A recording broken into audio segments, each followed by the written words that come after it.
Notre monde est tellement rempli de mauvaises nouvelles que nous nous sentons parfois déprimés. Et oui, il y a tant de négativité et de violence dans le monde d'aujourd'hui que nous sommes parfois, et oui, parfois tentés de baisser les bras et de tout abandonner. Mais, frères et sœurs, dans la lecture de l'Évangile d'aujourd'hui, le Seigneur Jésus nous donne de l'espoir et nous dit d'être confiants parce qu'il nous apporte la meilleure nouvelle qui soit. Et oui, une nouvelle qui changera totalement nos vies pour toujours.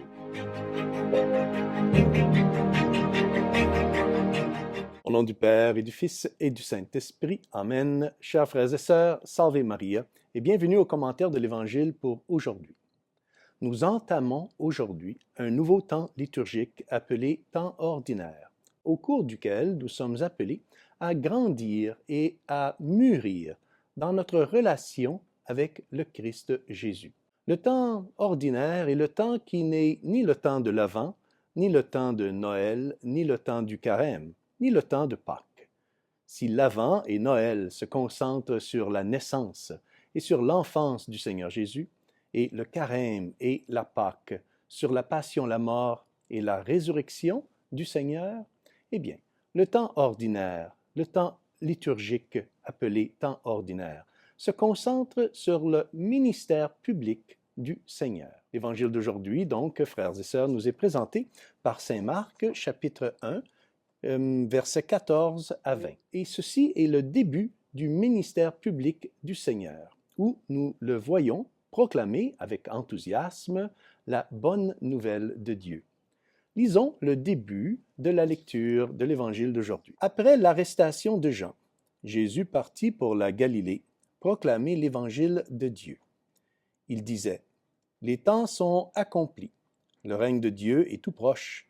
Convertissez-vous et croyez à l'Évangile. » Aujourd'hui, une vérité fondamentale de l'Évangile nous est donc proposée, nous est donc rappelée. Jésus, le Seigneur, est venu proclamer la bonne nouvelle. La bonne nouvelle que Dieu s'est manifesté dans notre temps et dans notre monde à travers et en la personne du Seigneur Jésus.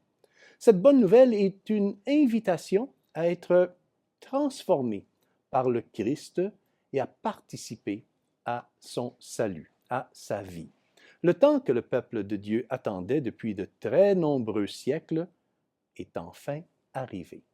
Le royaume de Dieu est tout proche. Et ce royaume est un royaume de paix, est un royaume de santé, un royaume de charité, d'amour, en la personne du Christ Jésus, qui vient nous libérer du mal. Il vient nous libérer du péché. Que devons-nous faire pour participer donc au royaume de Dieu? Il suffit de se repentir et de croire en la bonne nouvelle. Nous devons nous tourner donc, frères et sœurs, vers Jésus, parce que le Seigneur est le porteur de cette bonne nouvelle. Jésus est la bonne nouvelle. Jésus, qui est maintenant ressuscité, continue à rendre Dieu présent dans nos vies en tant que lumière dans les ténèbres de ce monde, en tant que vie dans notre maladie et notre mort, en tant que miséricorde dans nos échecs, en tant que puissance dans nos échecs et en tant que puissance dans notre faiblesse. La bonne nouvelle a été proclamée par Jésus et est Jésus lui-même.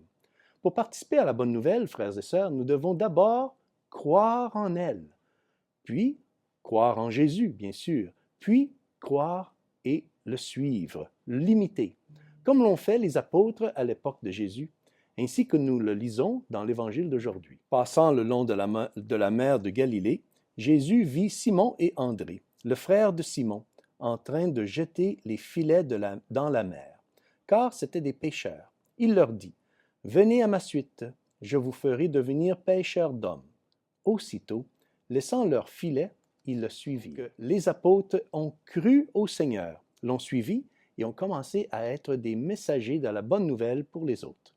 La bonne nouvelle que Jésus a annoncée à l'époque des apôtres était très simple et reste encore très simple aujourd'hui. Cette nouvelle, c'est « croyez à l'Évangile ». Au milieu de tant de mauvaises et tristes nouvelles dans notre monde, nous devons croire en la bonne nouvelle de Jésus, en son évangile et nous y accrocher toujours. Cela, frères et sœurs, nous transformera et changera nos vies pour toujours. Demandons à la très sainte Vierge Marie, notre Mère et la Mère du Seigneur, de nous aider à grandir dans notre foi et dans notre croyance en Jésus. Et que Dieu Tout-Puissant vous bénisse au nom du Père et du Fils et du Saint-Esprit. Amen. Salve Maria!